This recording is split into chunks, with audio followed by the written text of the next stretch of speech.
Bem-vindos ao Parágrafo Secreto. Hoje vamos acompanhar Rebelde, o primeiro livro da série As Crônicas de Starbuck, de Bernard Cornwell. 12. Os Yankees se aproximaram rapidamente. A marcha de flanco antes do amanhecer havia demorado mais horas que seus comandantes tinham esperado, e agora a tarefa era penetrar fundo e rápido na retaguarda rebelde antes que os sulistas tivessem tempo de entender o que estava acontecendo. Tambores marcavam o passo enquanto os primeiros regimentos nortistas se espalhavam nas linhas de ataque e canhões se desengatavam nos flancos dos atacantes. Alguns canhões foram colocados na estrada de terra, outros na fazenda ao pé da encosta, de onde dispararam os primeiros projéteis que partiram ressoando na direção da crista da colina coberta de árvores, onde a fina linha de forças confederadas esperava. Os Yankees que avançavam estavam confiantes. Haviam esperado que os vals de Sudley estivessem defendidos, depois tiveram um pouco de medo de que os sulistas pudessem ter fortificado um aterro ferroviário inacabado logo depois dos vals, mas, em vez disso, não encontraram resistência à medida que avançavam firmemente para a retaguarda rebelde. A surpresa do ataque parecia total, a inaptidão dos comandantes sulistas parecia completa e agora tudo o que havia entre as forças federais e a vitória era aquela desprezível linha de caipiras rebeldes que cercavam um bosque na comprida crista do morro. Para Richmond, rapazes! Gritou um oficial enquanto era iniciado o ataque pela encosta suave acima, e atrás da infantaria de casacas azuis uma banda regimental começou a tocar John Bromsbury, como se o fantasma daquele antigo mártir irascível estivesse pessoalmente presente para ajudar os dois regimentos de vanguarda, ambos de Rhode Island, a despedaçar a linha rebelde. Mais soldados do norte emergiram da floresta atrás dos homens de Rhode Island, que avançavam. Homens de Nova York e New Hampshire se juntaram ao ataque ao mesmo tempo que os canhões de flanco expeliam nuvens de fumaça branco-acinzentada. Os gases comprimidos expelidos rapidamente em forma de leque faziam o capim comprido ondular sob a fumaça dos canhões, enquanto os obuses partiam encosta acima. As explosões eram portentosas, capazes de arrebentar os tímpanos, terríveis. Alguns projéteis, disparados altos demais, atravessavam os galhos acima da linha confederada, espantando pássaros e fazendo chover galhos e folhas sobre os músicos, capelães, serviçais e ordenanças médicos que se agachavam na retaguarda. Um regimento de tropas regulares do Exército da União marchou através das árvores, passou de coluna a linha, calou as baionetas e avançou morro acima junto dos homens de Nova York e da Nova Inglaterra. O coronel Evans galopara de volta ao centro da linha, onde soldados da Carolina do Sul do coronel Solon estavam agachados na borda do bosque para se tornarem alvos difíceis para a artilharia inimiga. Alguns escaramuçadores rebeldes tinham avançado para além da cerca e disparavam os fuzis contra os Yankees que avançavam, mas Nathaniel, montado na égua junto ao bosque, não conseguia ver nenhum sinal de que os tiros de fuzil estivessem causando alguma baixa. O inimigo continuava se aproximando, impelido pela música das distantes bandas nortistas, pelo som dos tambores que seguiam com as companhias e pela proximidade da vitória gloriosa que esperava os atacantes na crista do morro onde o primeiro dos dois antigos canhões de Nathan Evans havia chegado. O canhão foi desengatado rapidamente, virado, depois disparou uma bala sólida encosta abaixo. A bala ricocheteou no chão, voou por cima dos homens de Rhode Island e mergulhou inofensiva nas árvores atrás deles. Um obus nortista explodiu antes do alvo. O som da explosão no ar foi espantoso, como se parte do tecido do universo tivesse se rasgado subitamente em dois. O ar enlouqueceu tomado por fumaça e fragmentos chiando. Nathaniel estremeceu. O fogo de artilharia junto à ponte de pedra fora assustador, mas isso era muito pior. Esses artilheiros apontavam diretamente contra a legião e seus obuses silvavam como demônios ao passar por cima. Escaramuçadores! Gritou o Major Bard com voz rachada. Tentou de novo, dessa vez conseguindo um tom mais firme. Escaramuçadores! Avançar! As companhias A e K, as duas companhias de flanco da legião, passaram desajeitadamente por cima da cerca e correram para o pasto. Os homens eram atrapalhados por fuzis, baionetas embainhadas, facas de caça, mochilas, cantis, bolsas e caixas de cartuchos que pendiam dos cintos. Entraram numa formação débil 100 passos à frente da legião.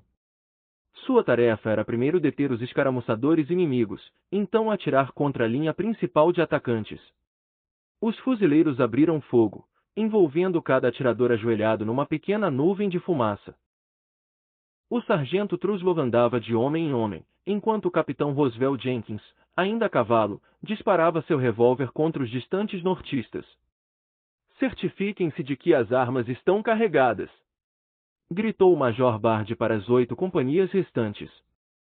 Parecia um pouco tarde para se lembrar desse conselho, mas tudo parecia irreal naquela manhã. Tadeusz Bard, professor, estava comandando um regimento em batalha? Ele deu um risinho ao pensar nisso e recebeu um olhar de desaprovação do sargento Mor Proctor. Os Yankees ainda estavam a 500 passos de distância, mas agora se aproximavam num ritmo acelerado. Os oficiais nortistas empunhavam espadas. Alguns levavam as lâminas de pé numa rígida tentativa de dignidade formal, enquanto outros cortavam dentes de leão e cardos como se estivessem num passeio de tarde de domingo. Alguns montavam cavalos nervosos. Um dos animais, amedrontado pelos tiros, se descontrolara e estava disparando com o cavaleiro pela face do ataque nortista. Nathaniel, de boca seca e apreensivo, lembrou-se de que sua pistola Savage, que havia devolvido ao coronel Falconer e recuperado pouco antes, ainda estava descarregada. Tirou a arma pesada de dentro do coldre comprido e desajeitado, depois soltou a trava do tambor para expor as câmaras vazias. Pegou 6 cartuchos enrolados em papel na bolsa do cinto. Cada cartucho continha uma bala cônica e carga de pólvora. Mordeu o cartucho para tirar a bala, sentindo na língua o gosto azedo e salgado da pólvora, então derramou cuidadosamente o explosivo numa das câmaras. Pocahontas, picada por uma mutuca, relinchou de repente e se mexeu de lado, fazendo Nathaniel derramar um pouco da pólvora na cela. Ele xingou o animal, o que fez a bala nos lábios se soltar, quicar no arção da cela e cair no capim. Xingou de novo, derramou o explosivo da câmara e mordeu outra bala. Dessa vez, enquanto começava a derramar a carga, descobriu que estava com a mão tremendo e parecia ver 2 câmaras sob a borda do papel em vez de uma. Sua visão estava turva, então percebeu que a mão tremia descontroladamente. Olhou os inimigos que avançavam. Acima deles, estranhamente nítida em sua visão que, com exceção disso, continuava turva, estava a bandeira de listras e estrelas, sua bandeira, e de repente Nathaniel Starbuck soube que não havia decisões fáceis, nenhuma reviravolta na vida que poderia ser dada com leveza. Olhou a bandeira distante e soube que não poderia disparar contra ela. Seu bisavô MacPhail tinha perdido um olho em Braid's Hill, e mais tarde, lutando sob o comando de Paul Revere na Baía de Penobscot, perderá a mão direita na defesa daquela boa bandeira, e de repente Nathaniel sentiu a garganta apertada. Meu Deus, pensou, eu não deveria estar aqui. Nenhum de nós deveria estar. De repente entendeu todas as objeções de Adam à guerra, toda a infelicidade do amigo ao ver esse país glorioso rasgado pela batalha. Olhou com desejo para a bandeira distante e não percebeu as primeiras balas dos escaramuçadores Yankees assobiando sobre sua cabeça, ou o obus que explodiu pouco antes da cerca, ou os gritos roucos enquanto os sargentos de Rhode Island berravam para seus homens manterem as linhas retas enquanto avançavam. O jovem não via nada disso, montado abalado na cela, a mão trêmula derramando pólvora pela coxa. Você está bem? Adam se aproximou dele. Na verdade, não. Agora você entende, não é? Perguntou Adam, sério. É. As mãos de Nathaniel tremeram enquanto ele fechava o revólver ainda descarregado. De repente toda a sua vida parecia trivial, desperdiçada, mandada para o inferno. De manhã havia pensado que a guerra seria uma bela aventura, um desafio para jogar na cara do pai e uma história aventuresca para contar a Sally, porém em vez disso era algo muito mais terrível e inesperado, como se a cortina de um teatro vulgar se levantasse revelando um vislumbre dos horrores do inferno borbulhando com chamas retorcidas. Meu Deus, pensou, eu posso morrer aqui. Posso ser enterrado nessa encosta. Era uma garota, disse bruscamente. Garota? Adam franziu a testa com incompreensão. Henri Chimon. Ah! Adam ficou sem graça com a admissão do amigo, mas também perturbado por ela. foi o que papai achou. Mas não entendo por que você arriscou tudo por... Ele parou, talvez porque não conseguisse encontrar as palavras certas, ou talvez porque um obus havia acertado um tronco de árvore e arrancado um naco de madeira clara e enchido as sombras com sua imunda fumaça carregada de enxofre.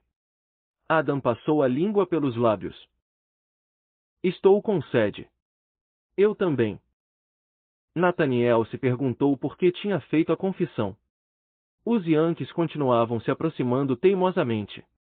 Em minutos, pensou, em apenas alguns minutos, teremos de lutar. Toda a pose e todo o desafio chegaram ali, naquela campina quente.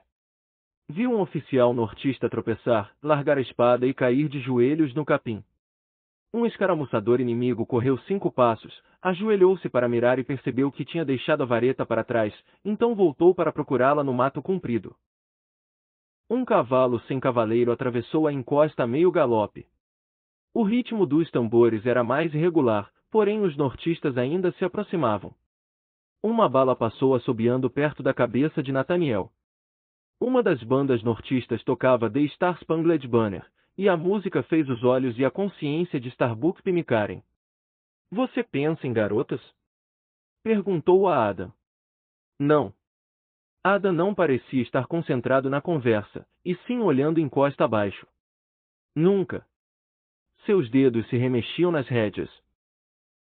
Vocês têm certeza de que deveriam estar montados? O Major Bard andou até Adam e Nathaniel. Eu odiaria perdê-los. Soube que o jovem Sparrow morreu? Ele fez a pergunta ao Yankee. Vi o corpo dele, sim. Ele deveria ter ficado em casa com a mãe, declarou o Major Bard. Sua mão direita estava mexendo na barba, traindo nervosismo. Blanche era ridiculamente superprotetora com o garoto, como descobri ao insistir que ele estava pronto para assimilar logaritmos. Ah, meu Deus! A imprecação do Major Bard foi provocada por uma saraivada súbita disparada pelos homens da Carolina do Sul, que atiravam por cima das cabeças dos próprios escaramuçadores. Na verdade, ele dominou os logs bem depressa e foi de longe meu melhor aluno de grego. Um garoto inteligente, mas dado às lágrimas. Muito tenso, sabe? Porém, foi um desperdício terrível. Por que a guerra não leva primeiro os analfabetos? Uma nova bateria de artilharia na ala direita do inimigo havia aberto fogo e um de seus obuses acertou a encosta 100 passos à frente da legião e ricocheteou para as árvores. Nathaniel ouviu o projétil atravessar os galhos acima. Um segundo obus mergulhou no chão perto da linha de escaramuça e explodiu abaixo, levantando a terra vermelha numa súbita erupção de fumaça marrom. Alguns escaramuçadores recuaram um pouco. Parados! Berrou Truslov, e não só os escaramuçadores mas as outras 8 legiões da companhia se mobilizaram como coelhos diante de um lince. As 8 companhias à beira das árvores estavam organizadas em 2 fileiras, formação sugerida pelos livros de exercícios que o Major Pelion e o Coronel Falconer usaram no treinamento da legião. Os livros eram traduções americanas de manuais de infantaria franceses e recomendavam que os fuzileiros abrissem fogo a longa distância, depois corressem adiante para acabar com o inimigo usando golpes de baioneta. O Major Bard, que tinha estudado assiduamente os manuais, acreditava que eles eram absurdos. Na prática, a legião nunca havia se mostrado precisa ao disparar os fuzis a mais de 100 passos, e Bard não entendia como os homens deveriam abalar a compostura inimiga com tiros mal mirados, ao dobro da distância, em seguida fazendo uma investida desajeitada contra os dentes de fogo hostil de artilharia e fuzis. A resposta pretensiosa do coronel sempre fora que a beligerância natural dos homens suplantaria as dificuldades táticas. No entanto, para o Major Bard essa parecia uma solução problemática e exageradamente otimista. Permissão para abrir fogo? Gritou o capitão Murphy, da companhia D. Não atirem. Bard tinha suas próprias opiniões sobre o fogo de infantaria. Estava convencido de que a primeira saraivada era a mais destrutiva e deveria ser guardada até o inimigo estar bem perto. Aceitava que não tinha experiência para sustentar essa opinião, que ia de encontro à doutrina profissional ensinada em West Point e que fora testada na guerra contra o México. Mas o Major Bard se recusava a acreditar que a profissão de soldado exigisse que ele suspendesse totalmente o exercício de sua inteligência, por isso estava ansioso para testar a teoria naquela manhã. De fato, enquanto observava as fileiras de casacas azuis avançando para ele em meio aos retalhos de fumaça que pairavam acima da campina, flagrou-se esperando que o coronel Falconer não reaparecesse de repente para retomar o comando da legião. O Major Thaddeus Bard, contra todas as expectativas, começava a gostar daquilo. É hora de abrir fogo, tio? Sugeriu Adam. Eu gostaria de esperar e de fato vou esperar. A linha de ataque Yankee estava perdendo a ordem conforme os homens paravam para disparar e recarregar, depois correr de novo. As balas minié dos escaramuçadores sulistas causavam baixas, e os pequenos projéteis sólidos dos dois canhões sulistas golpeavam horrivelmente as fileiras dos atacantes, abrindo rasgos rápidos e sangrentos no capim, deixando homens feridos aos gritos e se retorcendo em agonia. Os escaramuçadores nortistas atiravam contra seus opositores confederados, mas a batalha dos escaramuçadores era algo menor, uma mera concessão à teoria militar que insistia que a infantaria ligeira avançasse à frente de um ataque para enfraquecer os defensores com um fogo mortificante. O principal ataque Yankee se aproximava depressa demais e com força demais para precisar da ajuda de uma linha de escaramuça. Grande parte da artilharia nortista havia ficado sem mira por causa de seus próprios homens e tinha silenciado, embora os morteiros, que lançavam os projéteis bem alto, ainda disparassem granadas por cima das fileiras dos atacantes. Os dois canhões de Evans continuavam atirando, porém Nathaniel notou uma mudança no som que eles faziam, percebendo que os artilheiros deviam ter mudado a munição para metralha. Metralha era uma lata cilíndrica atulhada com balas de mosquete que se arrebentava na boca do canhão, lançando um cone de balas contra o inimigo, e ele podia ver o efeito delas através dos grupos de feridos e mortos removidos das linhas de atacantes e jogados para trás. Tambores permaneciam instigando o avanço e os nortistas comemoravam enquanto atacavam, com vozes entusiasmadas, quase alegres, como se tudo aquilo fosse uma disputa esportiva. A bandeira americana mais próxima possuía uma luxuosa franja de borlas douradas e era tão pesada que o porta-estandarte parecia estar vadeando nas águas do mar. O regimento de soldados regulares alcançara a linha de frente do ataque e agora se apressava com baionetas caladas disputando a honra de serem os primeiros soldados federais a penetrar na defesa rebelde. Fogo! Gritou um oficial da Carolina do Sul, e a infantaria de casacas cinzas disparou uma segunda saraivada. Uma vareta de fuzil girou no ar enquanto a nuvem de fumaça suja se afastava dos mosquetes. Os escaramuçadores da Legião Falconer recuavam para os flancos do regimento. As baionetas dos homens de Rhode Island pareciam malignamente longas à luz do sol despedaçada pela fumaça. Apontar! Gritou o Major Bard, e os fuzis da Legião foram posicionados nos ombros. Mirem baixo! Mirem baixo! Berrou o sargento Truslow no flanco esquerdo. Mirem nos oficiais! Gritou o capitão Hinton, recuando com seus escaramuçadores. Nathaniel apenas ficou olhando. Podia ouvir um oficial nortista gritando para instigar seus homens. Andem, andem, andem! O homem tinha suíças ruivas e compridas e óculos com aro de ouro. Andem, andem! Agora Nathaniel podia ver as características individuais dos rostos dos nortistas. A boca dos homens se abria quando gritavam, os olhos se arregalavam. Um soldado tropeçou, quase largou o fuzil, depois recuperou o equilíbrio. Os atacantes passaram pelos primeiros corpos deixados pelos escaramuçadores. Um oficial com tranças douradas no uniforme, montado num cavalo cinza, baixou a espada apontando-a para os rebeldes. Atacar! Gritou, e a linha de ataque se apressou numa corrida trofega. Os nortistas gritavam animados e os homens nos tambores perderam toda a coesão, simplesmente usando as baquetas num frenesi de esforço. Uma bandeira caída foi apanhada, com as gloriosas tiras de seda criando um retalho de cor ofuscante na fumaça cinza. Atacar! Gritou o oficial nortista outra vez, e seu cavalo empinou nas meadas de fumaça. Fogo! Berrou o Major Bard, então uivou com alegria sincera enquanto toda a frente da legião desaparecia numa torrente de fumaça imunda. A fuzilaria foi como o estalo da perdição no fim do mundo. Uma saraivada súbita, violenta, terrível, a uma distância mortalmente curta, e os gritos e batidas dos tambores dos invasores nortistas passaram a um silêncio instantâneo, ou melhor, transmutados em gritos e berros. Recarregar! Gritou Murphy. Nada podia ser visto através da fumaça de pólvora que se retorcia acima da cerca do pasto. Algumas balas inimigas cruzavam a fumaça, mas passavam altas demais. A legião recarregou, socando as balas minhas sobre a pólvora e a bucha. Avançar! Gritava o Major Bard. À frente! Para a cerca! Para a cerca! Ele pulava de empolgação e balançava o revólver descarregado. Avançar! Avançar! Nathaniel, ainda perdido no atordoamento, recomeçou a carregar o revólver. Não tinha certeza do motivo para fazer isso ou se ao menos poderia usar a arma, mas queria fazer algo, por isso colocou a pólvora e as balas nas 6 câmaras do Savage. Depois passou gordura nos cones das balas para lacrar cada câmara e com isso impedir que o explosivo aceso disparasse as outras cargas. Suas mãos ainda tremiam.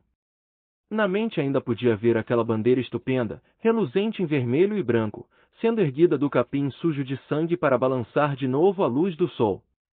Fogo! Gritou o sargento Truslov no flanco. Matem os desgraçados! Matem os desgraçados! Era o Major Bard, que apenas uma hora antes estivera ridicularizando a ideia de desejar se envolver com a luta do dia. Mirem baixo! Mirem na barriga dos sacanas! Era o capitão Murphy, que havia abandonado o cavalo e estava disparando um fuzil, como seus homens. A fumaça da primeira saraivada se dispersou revelando que o cavalo cinza do oficial Yankee estava caído no capim. Havia corpos, tufos de fumaça, montes de homens. Adam ficou atrás, na linha das árvores, com Nathaniel. Ofegava, como se tivesse acabado de disputar uma corrida. Um dos pequenos canhões de cano liso de Evans disparou uma lata de metralha campina abaixo. Um obus nortista assobiou seus fragmentos acima da bandeira da legião. Um homem da companhia G girou, com sangue encharcando o ombro esquerdo. Encostou-se numa árvore, respirando pesado, e uma bala acertou o tronco pouco acima de sua cabeça. Ele xingou e se impertigou, depois voltou cambaleando para a linha dos canhões. Ao ver a atitude do sujeito, Adam sacou o revólver do coldre e instigou o cavalo adiante. Adam! Gritou Nathaniel, lembrando-se da promessa a Miriam Falconer de manter Adam em segurança, mas era tarde demais. Adam conduzira seu cavalo através da nuvem de fumaça amarga, por cima da cerca derrubada, e chegará ao ar livre de fumaça, onde agora estava calmamente escorvando as câmaras do revólver com cápsulas de percussão, parecendo não perceber as balas que passavam ao redor. Alguns homens da legião gritaram avisos, dizendo que um homem a cavalo era um alvo muito maior que um soldado a pé, porém Adam os ignorou. Em vez disso ele ergueu o revólver e disparou todo o tambor contra a fumaça do inimigo. Parecia quase feliz. Avançar! Avançar! Berrou a ninguém especificamente, porém uns 10 homens da legião reagiram avançando. Ajoelharam-se perto do cavalo de Adam e dispararam as cegas contra o inimigo espalhado. A primeira saraivada avassaladora da legião tinha rasgado os atacantes em pequenos grupos de homens com uniformes azuis numa linha muito desorganizada para trocar disparos com os sulistas de cinza. Os lábios dos soldados estavam manchados de pólvora preta de tanto morder os cartuchos e os rostos enlouquecidos de medo, fúria ou empolgação. Adam, com o revólver descarregado, gargalhava. O caos tomara conta de tudo, um redemoinho de fumaça, com chamas saltando e homens gritando em desafio. Uma segunda linha de atacantes avançava subindo a encosta atrás da devastada linha de frente inimiga. Avançar! Gritou o Major Bard, e grupos correram alguns passos adiante, enquanto o inimigo recuava alguns passos. Nathaniel havia se juntado a Adam e estava deixando cair cápsulas de percussão da mão direita enquanto tentava escorvar os 6 cones do Savage. Ao lado dele um homem se ajoelhou e atirou, levantou-se e recarregou. O sujeito murmurava palavrões contra os nortistas, xingando suas mães e seus filhos, xingando seu passado e seu curto futuro. Um oficial de Rhode Island balançou a espada, instigando os homens, e uma bala acertou sua barriga, fazendo-o se dobrar. O sargento Truslov, sério e silencioso, recarregava sua arma com chumbinho e bala, uma combinação de um projétil redondo com 3 chumbinhos menores, resultando num efeito que lembrava uma espingarda. Não disparava cargas cegas, mas procurava um alvo cuidadosamente e atirava com resolução, certificando-se da mira. Vão para casa! Vão para casa! Gritava Adam para os nortistas, e as palavras amenas ficavam quase ridículas com o tom de empolgação em sua voz. Ele ergueu o revólver outra vez, puxou o gatilho, mas ou havia carregado mal ou esquecido de escorvar a arma, porque nada aconteceu. Entretanto, ele continuou puxando o gatilho conforme gritava para os invasores irem para casa. Nathaniel, ao lado do amigo, parecia incapaz de atirar contra a bandeira familiar durante toda a vida. Venham, rapazes! Venham! O grito despontou da extrema esquerda da linha confederada, onde Nathaniel viu os zuavos da Louisiana com uniformes espalhafatosos saindo da fumaça e levando os fuzis com pontas de baionetas contra o inimigo. Alguns homens da Louisiana balançavam facas de caça do tamanho de alfanjes. Avançavam sem ordem, dando berros terríveis e agudos que faziam o sangue de Nathaniel gelar. Meu Deus, pensou, os zuavos seriam todos derrubados, atingidos em campo aberto. No entanto, os nortistas recuaram ainda mais, e de repente a infantaria da Louisiana estava no meio dos escaramuçadores de uniforme azul e os nortistas corriam para salvar a vida. Uma faca de caça girou e um homem caiu com o crânio esguichando sangue. Outro escaramuçador nortista foi espetado no chão por uma baioneta enquanto todo o centro da linha de ataque federal tropeçava para trás, afastando-se da sangrenta investida dos zuavos. Então o movimento para a retaguarda se tornou uma debandada súbita quando os nortistas fugiram para evitar as lâminas pesadas. Mas havia apenas um pequeno número de infantaria da Louisiana, e seus flancos estavam abertos ao fogo, e de repente uma saraivada nortista golpeou suas fileiras. O coronel Vea caiu, com a camisa vermelha e larga encharcada de sangue. Os homens da Louisiana, em número brutalmente inferior, pararam enquanto as balas inimigas os acertavam. Os corpos espalhafatosos estremeciam penetrados pelos disparos, porém sua carga ensandecida fizera o cerne da linha Yankee recuar uns bons 100 passos morro abaixo. Porém agora era o momento dos zuavos recuarem e carregarem seu coronel ferido para as árvores. Fogo! Gritou um artilheiro sulista, e um dos canhões de cano liso lançou uma carga de metralha contra os nortistas. Fogo! Exclamou o Major Bard, e muitos fuzis da legião soltaram fumaça e fogo. Um garoto da companhia D enfiou uma bala num cano que já estava com 3 cargas de pólvora e balas. Puxou o gatilho, não pareceu notar que a arma não havia disparado e começou a carregar o mosquete de novo. Fogo! Gritou Nathan Evans, e os homens da Carolina do Sul dispararam uma saraivada para o outro lado da cerca, e no pasto os soldados de Rhode Island recuaram deixando mortos e feridos sangrando no capim. Fogo! Um capelão da Louisiana, tendo se esquecido da Bíblia, esvaziou o revólver contra os Yankees, puxando o gatilho até o percussor bater em câmaras vazias, mas mesmo assim continuou puxando, os dentes cerrados de exaltação. Fogo! Gritou Truslov aos seus homens. Um jovem de 16 anos gritou quando um cartucho de pólvora explodiu em seu rosto enquanto ele o derramava no cano quente do fuzil. Robert Decker disparou um tiro de espingarda contra a nuvem de fumaça. O capim da campina tremeluzia com pequenos focos de incêndio provocados pelas buchas que saíam queimando dos canos dos fuzis. Um homem ferido se arrastou para trás em direção à linha das árvores, tentou passar por cima do amontoado de paus de cerca derrubados e desmoronou. Seu corpo pareceu estremecer e então ficou imóvel.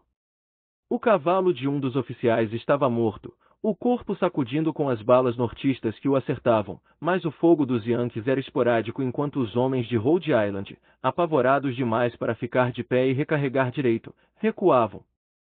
Os rebeldes gritavam desafios e cuspiam balas de canos quentes, socavam as cargas com força, puxavam os gatilhos e recomeçavam o processo. Nathaniel olhava a legião travar sua primeira batalha e ficou pasmo com a atmosfera de júbilo, de pura libertação, de parque de diversão. Até os gritos dos soldados pareciam os uivos loucos de crianças superempolgadas. Grupos corriam adiante, imitando a carga dos zuavos, impelindo o desmoralizado regimento de Rhode Island mais para baixo da longa encosta onde a primeira carga Yankee fora contida. Mas uma segunda linha de ataque Yankee já estava na metade da encosta e mais tropas nortistas chegavam da estrada de Sudley. Um regimento de fuzileiros da União estava ali, junto de 3 novos regimentos de voluntários de Nova York. Mais canhões apareceram, e a primeira cavalaria Yankee galopou para a esquerda da linha deles, reforçando os restos abalados do primeiro ataque, que recuaram 200 passos para longe do amontoado de corpos, da área de capim coberto de sangue e escorregadio e da terra queimada que marcava até onde havia chegado o primeiro ataque fracassado. Formar linha! Formar linha! O grito começou em algum lugar no centro da formação confederada, e de algum modo um número suficiente de oficiais e sargentos sensatos ouviu a ordem e a ecoou. Então lentamente os rebeldes que berravam enlouquecidos foram trazidos de volta para a linha da cerca. Estavam rindo e gargalhando, orgulhosos do que haviam feito. De vez em quando um homem gritava sem motivo aparente, ou então girava para mandar uma bala contra o ataque nortista interrompido. Insultos eram lançados encosta abaixo. Voltem para suas mães, Yankees. Da próxima vez mandem homens de verdade. Vejam se gostam da receptividade da Virgínia, seus desgraçados covardes. Silêncio! Gritou o Major Bard. Silêncio! Alguém começou a rir, um riso louco e histérico. Outro homem gritou comemorando. Ao pé da encosta os canhões nortistas abriram fogo de novo, fazendo seus obuses voarem morro acima ressoando até explodirem em fumaça com chamas escuras. Os morteiros Yankees de cano curto jamais deixaram de disparar, lançando balas esféricas por cima dos soldados de Rhode Island e Nova York para se chocar contra a borda da floresta. Voltem para as árvores! Voltem para as árvores! A ordem foi repetida ao longo da linha rebelde e os sulistas recuaram para as sombras.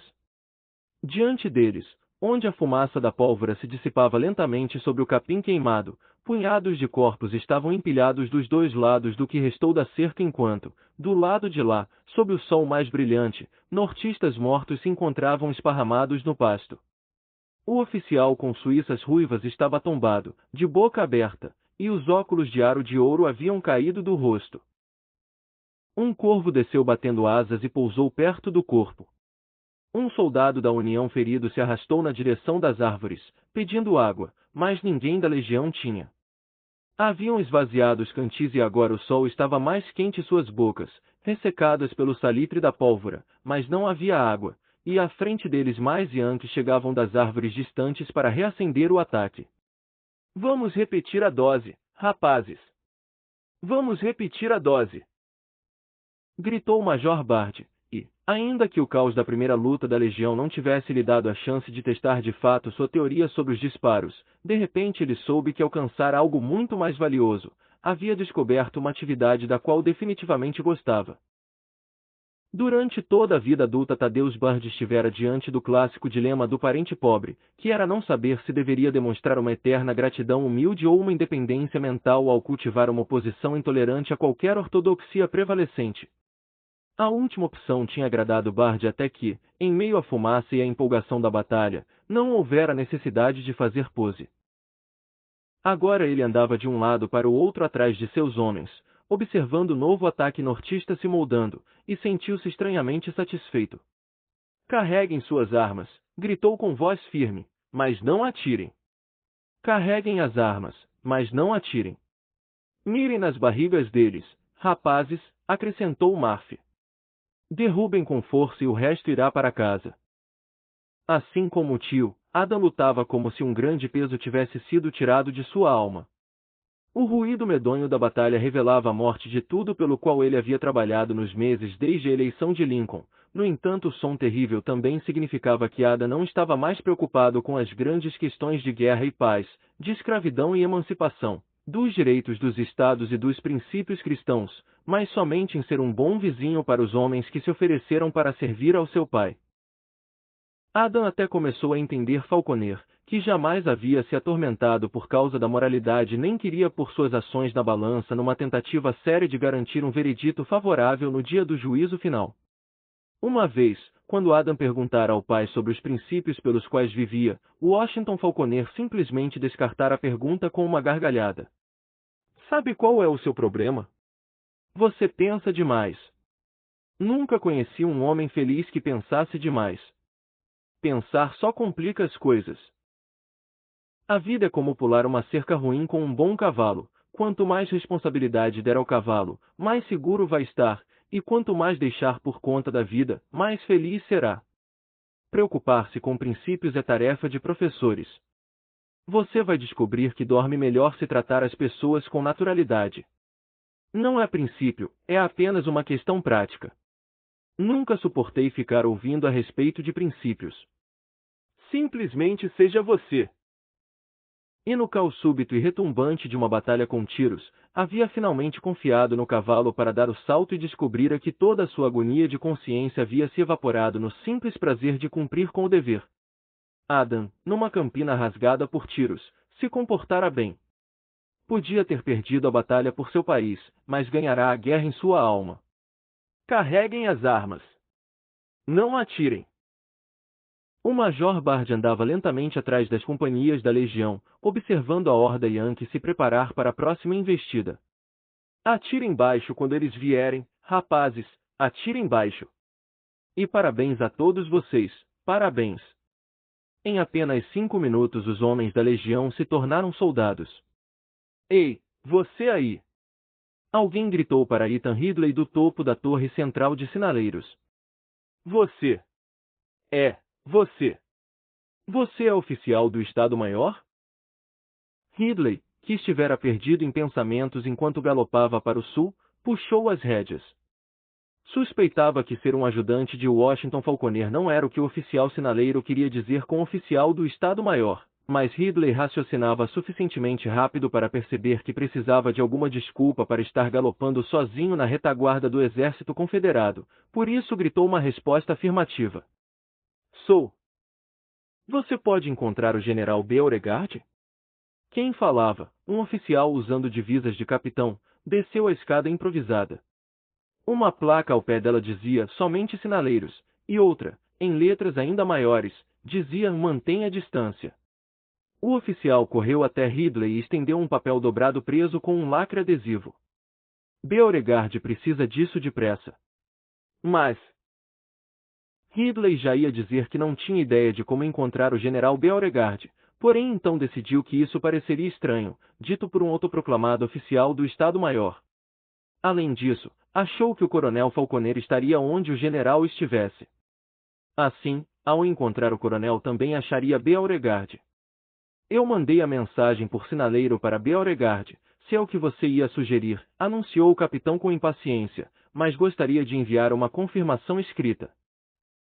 Nunca se pode ter certeza se uma mensagem por sinalização chegou, principalmente com os idiotas que me dão para trabalhar. Preciso de bons homens, educados.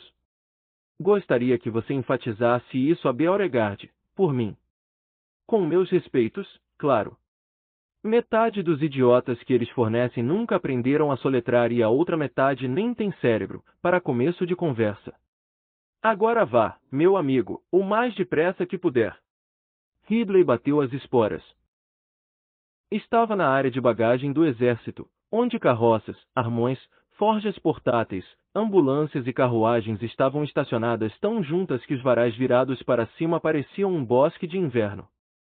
Uma mulher gritou quando Ridley passou galopando, querendo saber o que estava acontecendo, mas ele simplesmente balançou a cabeça e esporeou o animal, passando por fogueiras de cozinhar, grupos de homens jogando baralho e crianças brincando com um gatinho. O que todas aquelas pessoas estavam fazendo ali? Perguntou-se. Subiu uma encosta e viu a fumaça da batalha como um rio de névoa no vale do Bull Run à esquerda.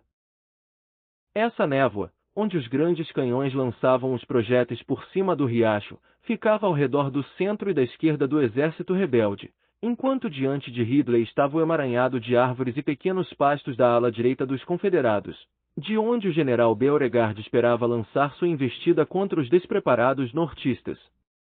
O coronel Washington Falconer estava em algum lugar naquela confusão, e Ridley descansou o cavalo enquanto tentava entender a paisagem. Estava tenso e com raiva, remexendo-se na sela, consciente da enormidade da aposta que fazia, mas Ridley apostaria quase qualquer coisa para realizar suas ambições.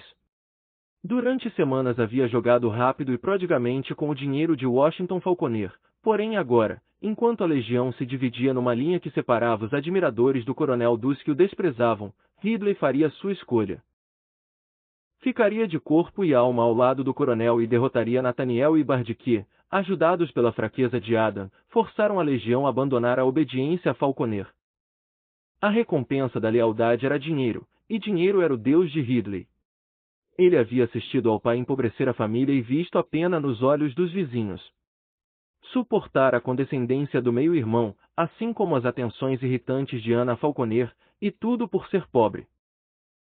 Era tratado com complacência por causa de sua habilidade com lápis e pincel, como se sempre pudesse ganhar a vida como pintor de retratos ou ilustrador, mas não tinha mais vontade de ganhar a vida como pintor do que como carvoeiro ou advogado. Em vez disso, queria ser como Falconer e possuir amplos hectares, cavalos velozes, uma amante em Richmond e uma casa de campo bela e grande. Ultimamente, desde a volta de Adam, Ridley duvidara de que ser o genro do coronel seria o bastante para garantir uma parte adequada da riqueza, mas agora o deus da batalha dera uma boa mão de cartas a Ridley. O coronel Washington Falconer havia deixado uma ordem firme, que a legião deveria ignorar Nathan Evans, e os rivais de Ridley na luta pela gratidão do coronel se juntaram para desobedecer a essa ordem. Era hora de denunciar essa desobediência. Mas primeiro Ridley precisava encontrar o coronel Falconer, o que significava descobrir onde estava o general Beauregard, por isso esporeou morro abaixo até a paisagem ondulada feita de bosques profundos e pequenos pastos. Sua égua pulou 2 cercas, correndo animada como se estivesse perseguindo cães de caça nas colinas invernais. Virou à esquerda para um amplo caminho que passava sob árvores onde um regimento de zuavos sulistas, com suas características pantalonas vermelhas e camisas largas, estava à toa. "O que está acontecendo?" perguntou um zuavo a Ridley. "Estão nos dando uma surra nos sacanas?" Um oficial entrou correndo no caminho de Ridley. "Estou procurando Beauregard." Ridley conteve o cavalo. "Sabem onde ele está?" "Vá até o fim do bosque e vire à esquerda, há uma estrada à frente, e provavelmente é lá que ele está." "Estava lá há meia hora, pelo menos." "Você tem alguma novidade?" Ridley não tinha novidades, por isso apenas continuou a meio galope, virando à esquerda e vendo uma horda de infantaria descansando ao lado da estrada na extremidade oposta da clareira. Os soldados usavam casacas azuis e por um segundo Ridley teve medo de ter galopado para dentro das linhas e antes, então viu a bandeira confederada de 3 listras sobre as tropas e percebeu que eram sulistas com uniformes improvisados com o azul do norte. "Sabe onde o general está?" gritou para um oficial de casaca azul, porém o homem apenas deu de ombros, depois apontou vagamente para nordeste. "A última coisa que eu vi foi que ele estava numa casa de fazenda por lá, mas não me pergunte onde."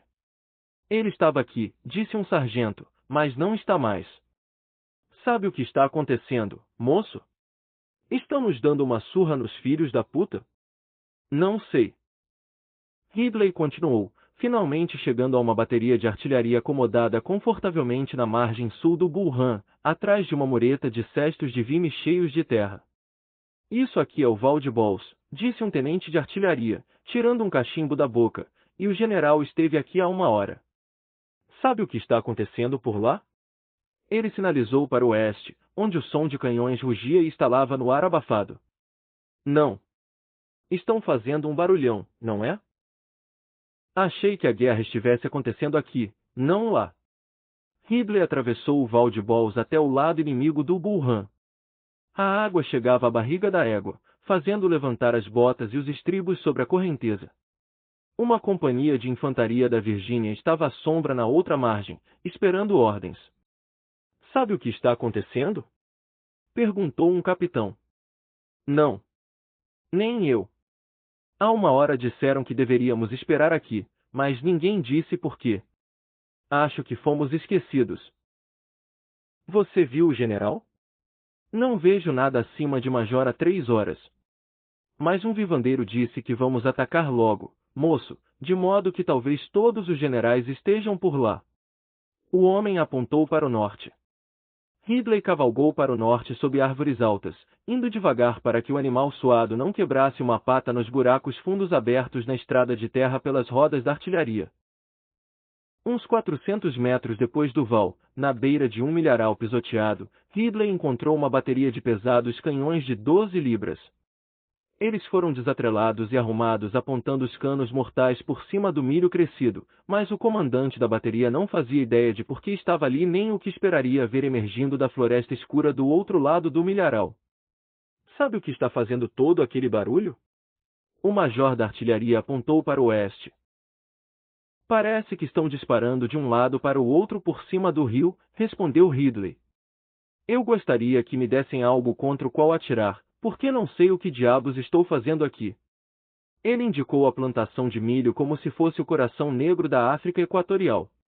O senhor está vendo o grande ataque de Beauregard, capitão. O problema é que não há inimigo aqui nem em lugar nenhum. A não ser, talvez, uns rapazes do Mississippi, que subiram um pouco a estrada, e só Deus sabe o que estão fazendo. Ridley enxugou o suor do rosto, pôs de novo o chapéu de aba mole e esporeou a égua cansada. Encontrou a infantaria do Mississippi abrigada sob algumas árvores. Um dos oficiais, um major cujo sotaque era tão carregado que Ridley mal conseguia entendê-lo, disse que o avanço confederado havia parado ali, sob aqueles cedros, e que não fazia ideia do motivo, mas estava certo de que, ao menos o máximo de certeza que um homem de Rolling Forks podia ter, e isso não era muito, que o general Beauregard tinha retornado para o outro lado do Bull Run, mas usando um val diferente. Um val mais a leste. Ou talvez a oeste. E o senhor sabe o que está acontecendo? Perguntou o major antes de dar uma mordida numa maçã verde.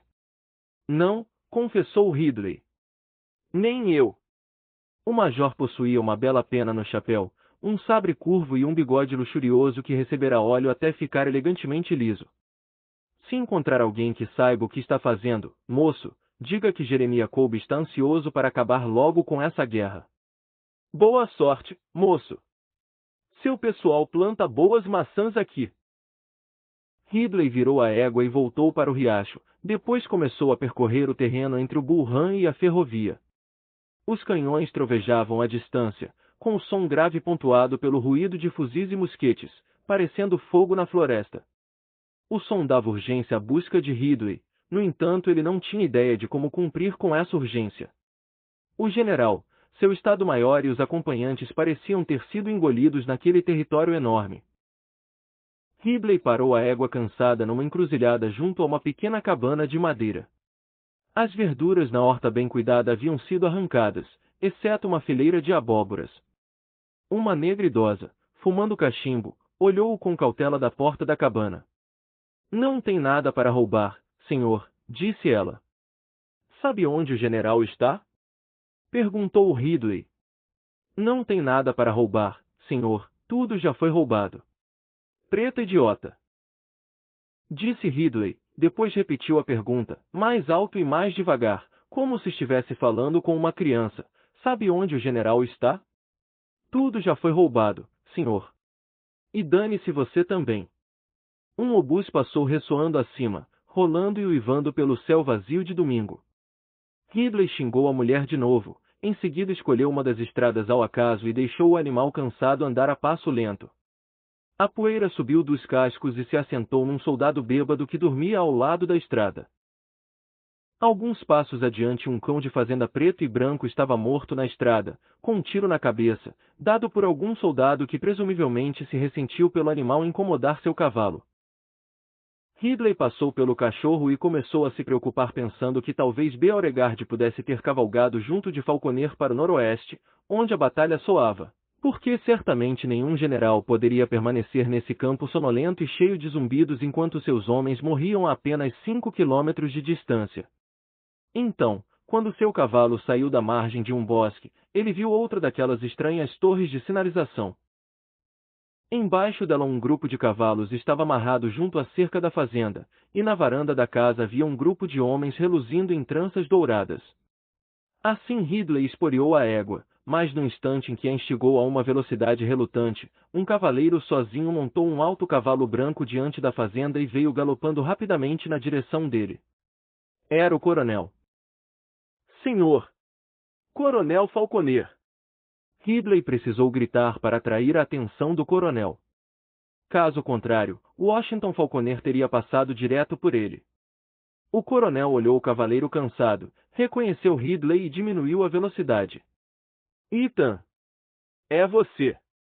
Venha comigo! O que diabos está fazendo aqui? Não faz mal. Tenho boas notícias, notícias maravilhosas. O coronel havia passado uma manhã frustrante. Encontrara Beauregard pouco depois das 6, mas o general não o estava esperando e não tinha tempo para vê-lo, por isso Falconer fora obrigado a ficar de molho enquanto as horas se arrastavam. Porém agora, maravilhosamente, tinha recebido as ordens pelas quais ansiava. Beauregard, desesperado para dar vida ao seu ataque que empacara misteriosamente no terreno vazio do outro lado do Ran, havia apelado por novas tropas e Falconer vira sua chance. Tinha oferecido a legião e recebeu ordens para marchar com os homens para a ala direita. Os homens do general Johnston, recém-chegados do exército do Shenandoah, podiam ser deixados para reforçar a ala esquerda dos rebeldes enquanto Beauregard colocava novo ímpeto na direita. Precisamos de algum entusiasmo, resmungara Beauregard para Falconer, um pouco de pressão. Não é bom brincar de esconde-esconde num campo de batalha se você quer mostrar um pouco de chicote e esporas a eles. Era só isso que Falconer desejava, uma chance de comandar sua legião numa carga vitoriosa que escreveria outra página gloriosa na história da Virgínia. Venha, Ethan! Gritou Washington Falconer. Temos permissão de atacar. Mas eles foram embora. Gritou Ridley. Sua égua cansada estava muito mais lenta que Saratoga, o descansado garanhão do coronel. O coronel fez Saratoga parar, virou-o e encarou Ridley. Eles foram embora, senhor, repetiu Ridley. Foi o que vim lhe dizer. O coronel espantou uma mosca com seu chicote de montaria. Como assim, foram embora? Falconer parecia muito calmo, como se não tivesse entendido a notícia que Ridley acabará de trazer atravessando o campo de batalha. Foi Nathaniel. Ele voltou, senhor. Ele voltou? Perguntou incrédulo o coronel. Ele disse que tinha ordens de Evans. Evans! Falconer pronunciou o nome sulfurosamente. Por isso eles marcharam para Sudley, senhor. Nathaniel trouxe ordens? O que diabos Pica-Pau fez? Ordenou que os homens fossem para Sudley, senhor. Sob o comando daquele macaco do Evans? O coronel gritou a pergunta e seu cavalo, inquieto, relinchou baixinho. Sim, senhor. Ridley sentiu a satisfação de dar a notícia condenatória. Foi por isso que vim procurá-lo. Mas não há nenhuma maldita batalha em Sudley. É um ardil. Uma isca. O general sabe tudo sobre isso. O coronel foi lançado numa fúria súbita e incandescente. A batalha será aqui. Meu Deus! Desse lado do campo. Aqui. O coronel baixou violentamente o chicote de montaria, fazendo-o assobiar e amedrontando o já nervoso Saratoga. Mas Iada? Eu disse para não deixar que Pica-Pau fizesse nada de irresponsável. Adam se deixou ser convencido por Nathaniel, senhor. Ethan fez uma pausa para balançar a cabeça. Eu me opus a eles, senhor, mas sou apenas um capitão. Nada mais. Agora você é major, Ethan. Pode ocupar o lugar de Pica-Pau. Maldito Pica-Pau e maldito Nathaniel. Maldito, maldito, maldito. Vou matá-lo. Vou dar as tripas dele aos porcos. Agora venha, Ethan, venha. O coronel bateu com as esporas. Seguindo o mais rápido que podia, o Major Ridley se lembrou subitamente da mensagem do sinaleiro a Beauregard. Pegou o papel lacrado no bolso e se perguntou se deveria mencionar sua existência ao coronel, mas o Washington Falconer já corria a toda velocidade, o cavalo levantando poeira, e Ridley não queria ficar muito para trás, principalmente agora que era major e o segundo em comando, por isso jogou a mensagem fora e galopou atrás do coronel, na direção do som dos canhões. Na crista do morro cercada de árvores, onde a precária brigada de Evans havia repelido o primeiro ataque do norte, a batalha se tornará uma séria disputa de golpes desferidos de forma unilateral. Para os artilheiros yankees ela era pouco mais que uma sessão de treino de tiro ao alvo sem oposição, porque os dois pequenos canhões confederados foram destruídos. O primeiro arrancado da carreta ao ser acertado diretamente por uma bala sólida de 12 libras, e o segundo havia perdido uma roda com outro golpe direto e, em minutos, outra bala de 12 libras despedaçara os raios da roda substituta. Os dois canhões inutilizados, ainda carregados com metralha não disparada, estavam abandonados na beira da floresta. O Major Bard se perguntou se havia algo que deveria estar fazendo, mas nada surgia em sua mente. Tentou analisar a situação e deduziu o fato simples de que as tropas do Sul estavam sustentando um número muito maior de nortistas, mas que cada momento que sulistas passavam junto à linha das árvores, mais homens perdiam, e por fim, por um processo tão irreversível quanto uma equação matemática, não restariam sulistas vivos e os Yankees marchariam por cima dos cadáveres dos rebeldes para reivindicar a batalha e, presumivelmente, a guerra. O Major Bard não podia impedir que isso acontecesse porque não havia nada inteligente que pudesse fazer, nenhum ataque de flanco, nem emboscada, nenhum modo de ser mais esperto que o inimigo. Simplesmente chegará a hora de lutar e morrer. O Major Bard lamentava que a situação tivesse ficado tão desesperada, porém não via uma saída elegante, por isso decidiu permanecer onde estava. O estranho era que não sentia medo. Tentava analisar essa ausência e decidiu que era privilegiado em possuir um temperamento sanguíneo. Celebrou essa percepção feliz lançando um olhar carinhoso ao retrato da esposa. Adam Falconer também não sentia medo. Não podia dizer que estava gostando da manhã, mas pelo menos a experiência da batalha havia reduzido o tumulto de sua vida a questões simples, e ele gostava dessa liberdade. Como todos os outros oficiais, tinha abandonado seu cavalo, mandando-o para trás, por entre as árvores. Os oficiais da legião aprenderam que os tiros de fuzil dos inimigos eram muito altos para representar grande perigo aos homens agachados, mas não tão altos a ponto de as balas errarem um homem a cavalo, por isso abandonaram as preciosas ordens do coronel, de que permanecessem montados, e se tornaram soldados de infantaria. Nathaniel Starbuck notou que alguns homens, como Truslove, mais surpreendentemente, o Major Bard e Adam, pareciam corajosos sem esforço. Faziam seu trabalho com calma, mantinham-se eretos diante do inimigo e com a mente aguçada. A maioria dos homens oscilava loucamente entre a coragem e a timidez, mas reagia à liderança dos corajosos. Sempre que Truslove avançava para atirar contra os nortistas, uma dezena de escaramuçadores o acompanhava, e sempre que o Major Bard andava ao longo da linha das árvores os homens riam para ele. Ganhavam coragem com ele e ficavam satisfeitos porque seu excêntrico professor parecia tão inabalável diante dos perigos. Bastaria dar força àqueles homens comuns, entendeu Nathaniel, e a legião poderia alcançar milagres. Além disso, havia uma minoria, os covardes, que se encolhiam longe, nas árvores, onde fingiam estar ocupados carregando ou consertando as armas, mas que na verdade apenas se escondiam do assobio fantasmagórico das balas Minié e dos estalos dos obuses. As balas e os tiros de obuses reduziram a brigada confederada de Nathan Evans a duas linhas precárias de homens agachados nas sombras à beira das árvores. De vez em quando um grupo de soldados corria até o terreno aberto, disparava seus tiros e corria de volta, mas agora os Yankees tinham uma horda de escaramuçadores no pasto, e o simples surgimento de um rebelde provocava uma torrente violenta de disparos de fuzil. Os oficiais rebeldes mais corajosos caminhavam à margem da floresta, encorajando os homens e fazendo pequenas piadas, mas Adam, decidido a ser visto pela legião de seu pai, recusava-se a andar na sombra e caminhava abertamente à luz do sol, exclamando alto para alertar os soldados a não atirar quando ele passasse diante de suas armas. Os homens gritavam para ele se abrigar, voltar para as árvores, porém Adam não admitiria isso. Expunha-se, como se acreditasse que sua vida era protegida por mágica.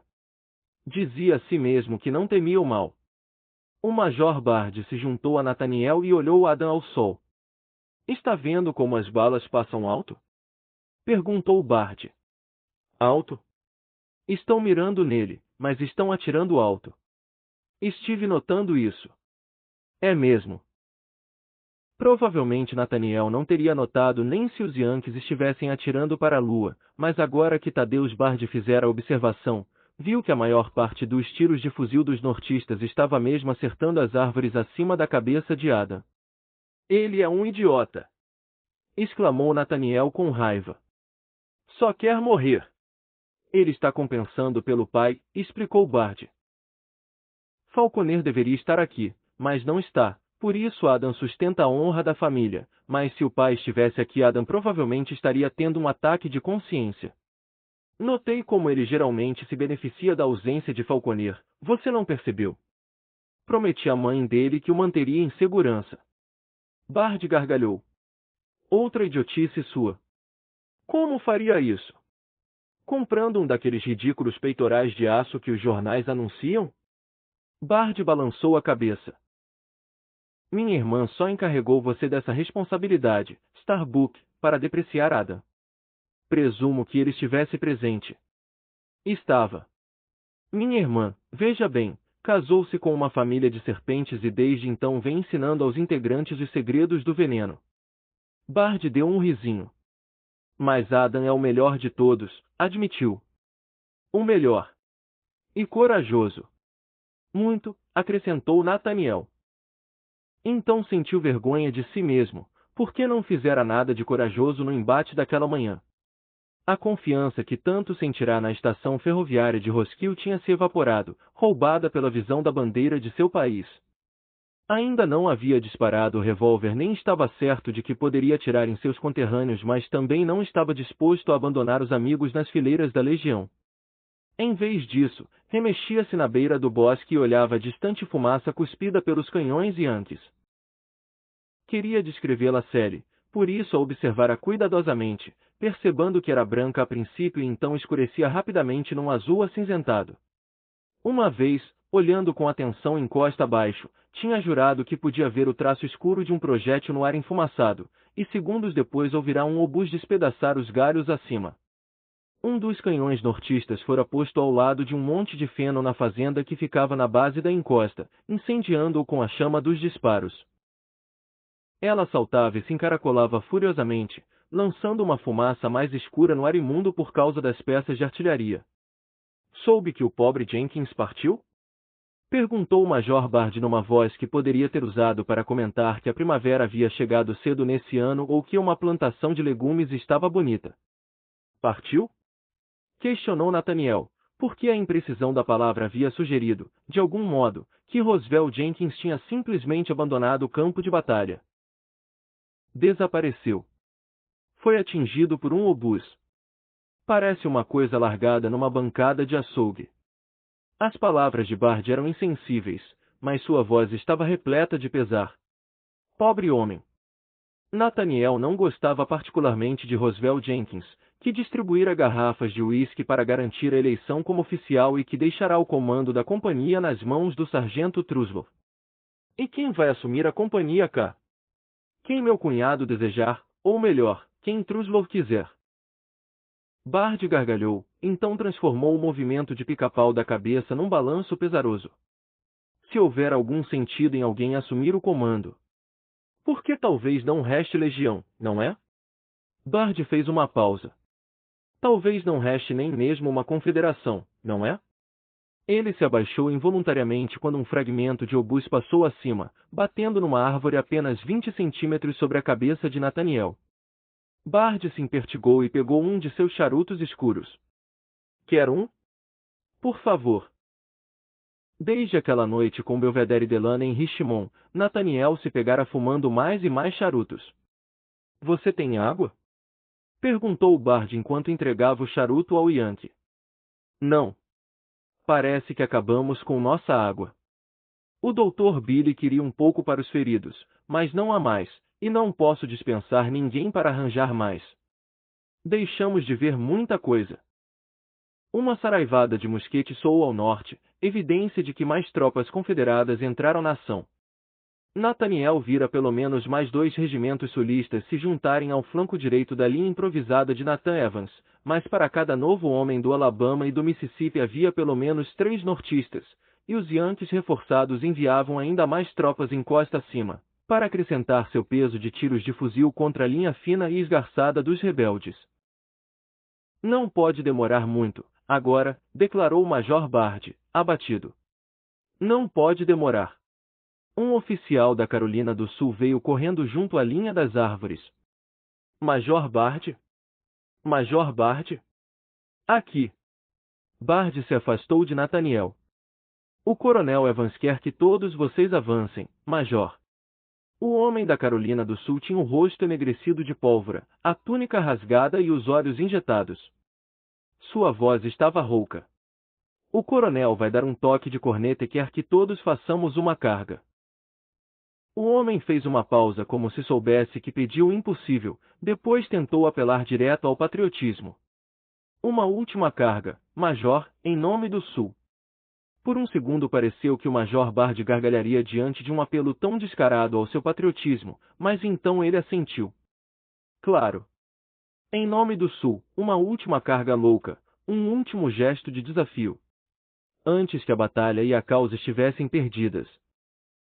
As 4 companhias que Evans Canelas deixará guardando a ponte de pedra foram forçadas para longe quando os nortistas, comandados por um coronel chamado William Sherman, descobriram um val-rio acima da ponte e com isso flanquearam a minúscula retaguarda.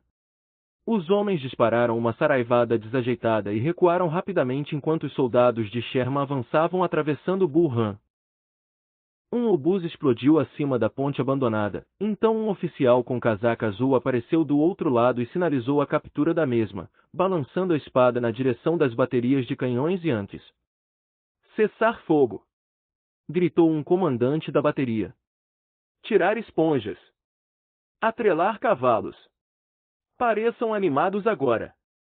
A ponte fora conquistada, de modo que agora o exército nortista podia se lançar através do Bull Run e completar o cerco e a destruição do exército rebelde. Agora é seguro para os cavaleiros avançarem até a posição da bateria, anunciou o capitão James Starbuck aos jornalistas, ainda que o anúncio não fosse necessário, uma vez que grupos de civis empolgados já estavam caminhando ou cavalgando em direção à ponte capturada.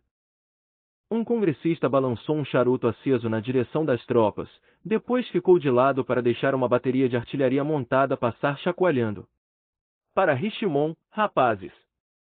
Para Richmond! Gritou. Deem uma boa surra naqueles cães, rapazes!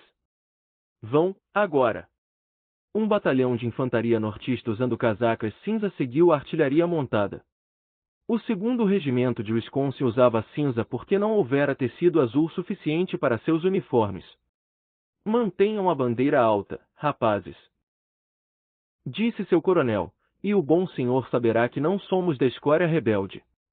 Assim que atravessaram a ponte, os homens de Wisconsin saíram da estrada principal para marchar rumo ao norte, em direção a uma distante névoa de fumaça de canhões que aparecia onde a teimosa linha confederada ainda resistia a um movimento de flanco federal. O capitão James Starbuck presumiu que as tropas de uniforme cinza de Wisconsin iriam à frente do ataque contra o flanco exposto daqueles defensores rebeldes, esmagando-os e destruindo-os, e com isso aumentando a vitória dada por Deus que o norte estava desfrutando. O Deus Todo-Poderoso, pensou James com devoção, tivera a bondade de abençoar seu país nesse dia santo. A vingança de Deus havia sido rápida, sua justiça poderosa e sua vitória avassaladora, e até mesmo os incrédulos adidos militares estrangeiros davam os parabéns. É exatamente isso que o general de brigada M.C. Dovell planejou, disse James, lealmente atribuindo os feitos de Deus ao general nortista. Previmos uma resistência inicial, senhores, depois um colapso súbito e uma destruição progressiva das posições inimigas. Somente o francês, Coronel Lassan, parecia cético, imaginando por que houvera tão pouca evidência de qualquer fogo de artilharia confederado. Será que não estão economizando os tiros de canhão? sugeriu a James. Eu sugeriria, senhor, respondeu James, eriçando-se diante do ceticismo do francês, que os rebeldes carecem da capacidade profissional para posicionar seus canhões de modo eficiente. Ah! Deve ser isso, capitão, de fato. Na verdade, eles são agricultores, não soldados. Pense nisso como uma revolta camponesa, coronel. James se perguntou se não estaria exagerando um pouco, mas qualquer coisa que denegrisse os rebeldes era música para seus ouvidos, por isso não apenas manteve o insulto, como o enfeitou. É um exército de garotos ignorantes de fazenda comandados por senhores de escravos imorais. Então a vitória está garantida? Perguntou-o lá sem dúvida. Absolutamente garantida. James sentiu a felicidade crescente de alguém que viu um empreendimento difícil ser concluído com triunfo, e havia de fato uma empolgação geral de vitória à medida que mais regimentos federais atravessavam a Ponte de Pedra.